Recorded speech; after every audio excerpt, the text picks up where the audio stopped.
GTCAD 3-ын оригинал болон дөөр амлын ялгаа. За хэд хоногийн өмнө ерөөдөө GTCAD 3-ын дөөр амлал нь гадуур их байна гэсэн стори оруулсан.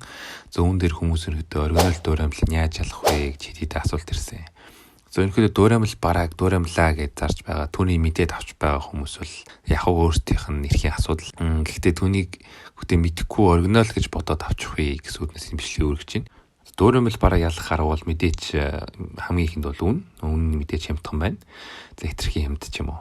Тэгээ хэлбэр хийцийн хувьд бол ялгаа их гардаг. За GTCAD 3 дээр бол жишээ татхад энэ зурган дээр харах юм бол одоо урд дахь TPU хэсэг нь хээсэн ойдолтойгоо ингээд зөрж байгаа нь харагдаж байна дөөр амлал нь. За оригинал нь бол ерөнхийдөө цэвэрхэн гарч ирсэн байгааг харж болно. За ойдлын хэрэгсний хувьд ч гэсэн оригинал дөөр амлалын хувьд бол ялгаа гарч байна. За Nike-ийн лого нь бас ерөнхийдөө хөлөг нь бол нэлээд болохтой. За оригинал нь бол ерөнхийдөө цэвэрхэн байна.